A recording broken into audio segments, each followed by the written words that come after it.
y a quelques semaines encore, bien peu de gens savaient ce que c'était et aujourd'hui, on se mobilise contre son exploitation. Alors ce soir, nous avons décidé de vous présenter un dossier complet sur le gaz de schiste.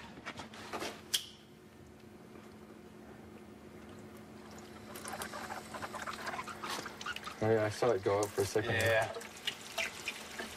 We'll just give it a second here.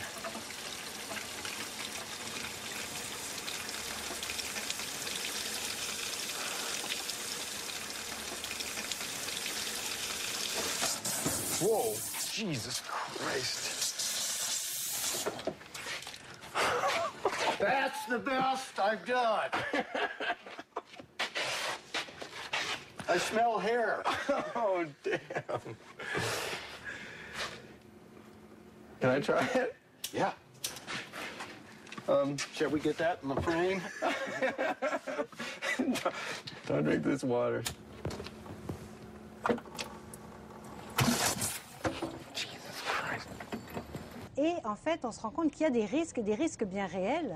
C'est qu'on enquête a découvert depuis plusieurs mois déjà sur cette technique qui est assez impressionnante d'ailleurs, mais on pourrait la qualifier d'encore expérimentale et pas très bien maîtrisée. Because it's really bubbling out here, just like Steve said, it's like a Pepsi bottle. You ready? Mm-hmm. Oh, yeah, it burns. Yeah, I'd say. Keep your face out. There are no weeds in the funnel. We're taking the weeds out. We're just going to do the gas same way. Cover the seat. Now, the whole seat's not covered. It's still bubbling all around it. All right, you ready? Now, that's still burning yellow. Now, this is 12 inches high, and the flame's going up probably another 12 inches, so you got 2 feet there. On a story you almost have to see to believe. That's right. Flames shooting from faucets inside a home in Fort Lupton. It seemed like such a strange and unusual phenomena. Water so contaminated, it catches on fire. I'm terrified. There are no other words for it. I am absolutely terrified. Amy Ellsworth was so scared she had her well water tested and found out the groundwater is contaminated with natural gas. 2, 3, 4. Wait, did I count that one already? 1, 2, 3. That one. Yeah. 4. Oh, it's hiding behind the tree. 7 or 8. Yeah. That I can see from here. But they said it wasn't their fault, and yet at the same time they're supplying you with water. Well, yeah. Well, because they're being good neighbors, even though they don't have good neighbor programs. This company right here says no. I am the cup is half full person. I am the most optimistic. I believe in the good of people. I say this 3 times a day, all the time.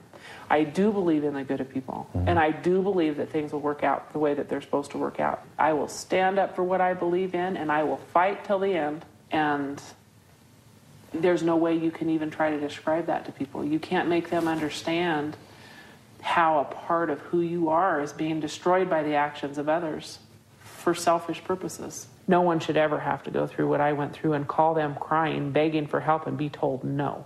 And that's where the system is broken. Shock is one word for it. Terror is probably more effective. That's because Amy is living in a home that could explode. And now we've learned. The story of Dimmick starts with a frantic series of distress calls from Pat Farnelli. If Dimmick had a town square, she'd be standing in the middle shouting for help. Everywhere there's a gap in the trees, there's a well. There's like 10. Sometimes it bubbles and hisses when it comes out. So I highly recommend that you do. You want to drink it? I won't drink it. When Cabot and them came in to get the water and they were telling me it was okay to drink, I said, well, here, go ahead and drink it. And they wouldn't drink it. There were days when 4 kids were out of school sick.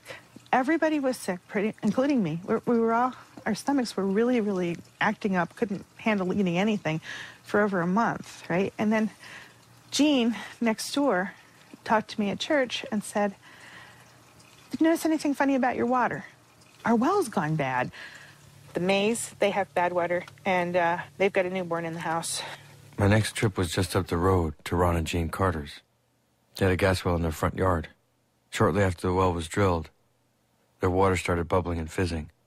It turned out to be natural gas. I told them that I wasn't happy, that our water was good before they started drilling, and when they got done, it was bad. We said, asked if we could prove that it was because of them. And my wife asked the guy if he could prove that it wasn't. He wouldn't talk to her anymore. We lived here 40 years, and the water never had a problem with the water. And they drilled. After they drilled, the water was bad. Just have the same problem. DEP, Cabot guys were out here, and I was talking to them about it, and I says, you guys, you know, you guys said this water's safe for my mother to drink. I said, I'll be right back. I'm going to go get you a glass of water. And they all put their head down. DEP and everybody put their head down and said they wouldn't drink it. Mason, where's your helmet? Next up on my tour of Dimmock was Debbie May. No helmet, no bike, understand? Anthony, you should have a helmet on too. Go find one. And in the beginning of November, our water turned color. It had started tasting funny, like metallic-y, and then it turned brown, and then it looked like mud. Cabot sent Quantum Labs out to test it, and the guy looked at it and said, don't drink it, don't shower in it, don't do your laundry, don't do dishes, don't do anything in it. And they so this is your water well down under there. Mm-hmm. And they put that pipe thing on it. And they're venting gas off through this. Yeah. The other thing that was bothering Debbie May, well, was something that was happening with her animals. Sorry, they don't come outside. Their hair was falling out. See how she's gone bald. And one of her cats was projectile vomiting. We have 3 cats that it's happening to. And then when you said this to the DEP, what did they tell you? They told me I clean with too much Lysol. Uh-huh. And I told one of Cabot's attorneys about it, and he told me that it comes from telephone poles. So has the cat been out playing with the telephone poles? The cat doesn't go outside ever. So his hair's falling out? Yeah. And he's losing weight. Since basically the same period of time? Hi. Our water was perfectly fine. And like right after we started drilling, like propane and stuff like that all went in it. But at one point we could actually like light it on fire. Put the thing in, shake it up in the jug, and put a match around and just light it up. What's going to happen to my kids how many years from now? You know, and then, oh, well, it wasn't their fault. You know, they didn't do it. They didn't pollute the water. Comment procède-t-on? Eh bien, normalement, on fait un forage vertical du haut vers le bas, comme on voit ici.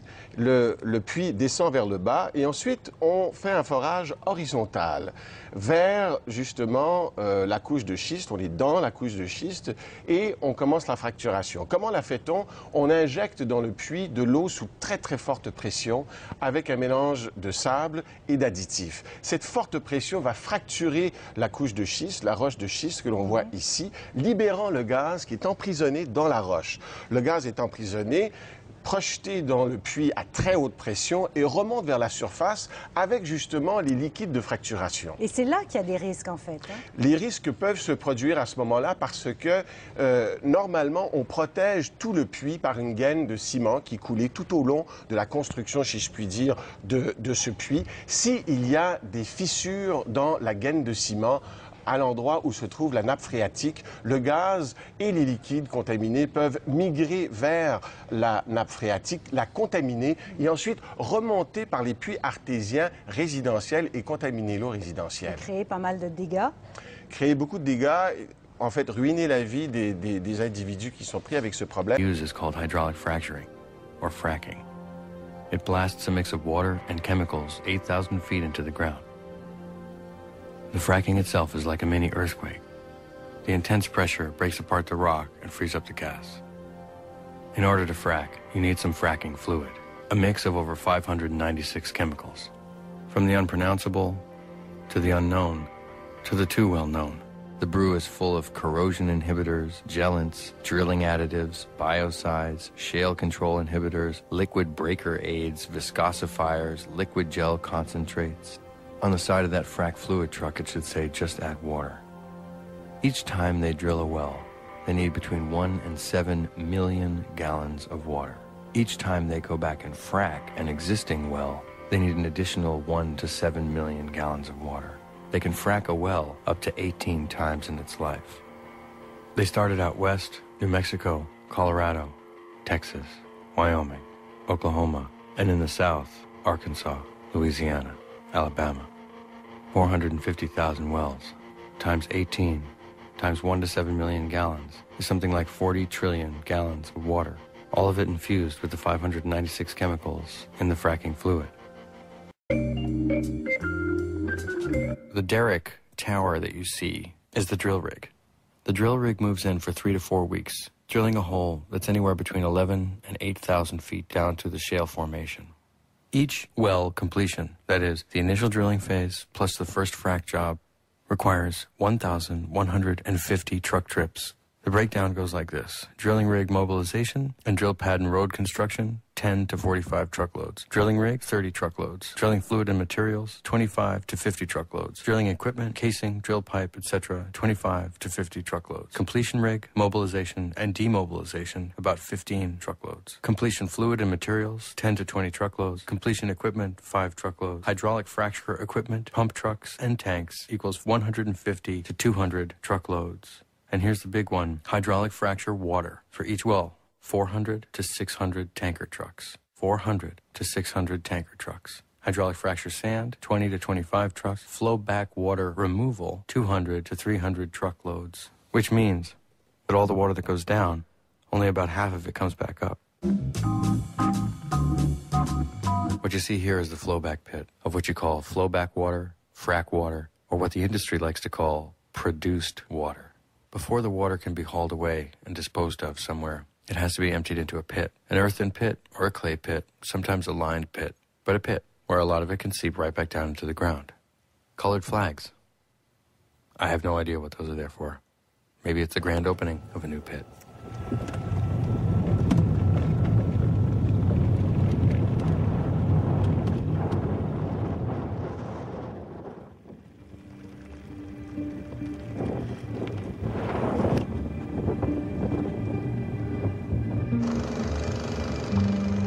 I mentioned the problem of water removal, 200 to 300 trucks per well. That's a lot of water to clean. To get around this problem, the industry employs evaporation sprayers. In the flowback pits, the water is sprayed into the air in the sunlight so that it evaporates faster. Now, of course, you're probably saying to yourself, that's insane. That water contains all the fracking chemicals, which are toxic, and all the volatile organics, which are also toxic. They create ozone, hazardous air pollutants, and they fall down in the form of chemical or acid rain on the grasslands. Each well site is equipped with a mini refinery and storage unit. What you see here is what's called a separator. When the gas comes up out of the ground, it comes up wet. The separator heats it up to 212 and boils off the water. The BTEX chemicals, the volatile organics, benzene, toluene, xylene, and a host of others, are all evaporated right there on the site. The gas is then pumped into a pipeline to go through further stages of refining. The big tanks you see next to all the gas wells are condensate tanks. The condensate is stored in the tank until a trucker can come and haul it off. The condensate can be anywhere from produced water, which is unusable, to a low-grade jet fuel. It's just sitting there, like a big explosive battery, steaming off volatile organics directly into the atmosphere 24 hours a day. Numerous air pollution advisories in Sublette County were posted by the Wyoming Department of Environmental Quality, stating that ozone in the air had reached unsafe levels. Ozone's good in the upper atmosphere. It keeps out the radiation of the sun. But down on the ground, it burns holes in your lungs. Sublette County, the size of Connecticut, 6,000 people, had air worse than Los Angeles on a typical day. I was starting to compile a list of things that happened in Dimmock.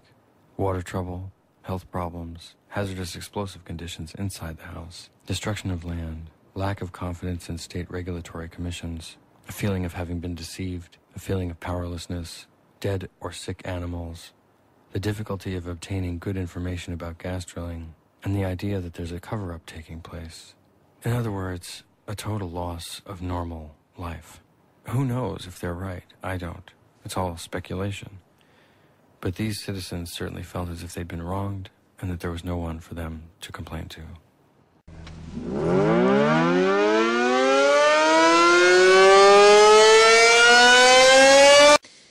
Pour les uns, c'est l'énergie de demain, pour les autres, une catastrophe écologique. Le gaz de schiste est au cœur de la polémique. La France, qui possède d'importantes réserves, a délivré les premiers permis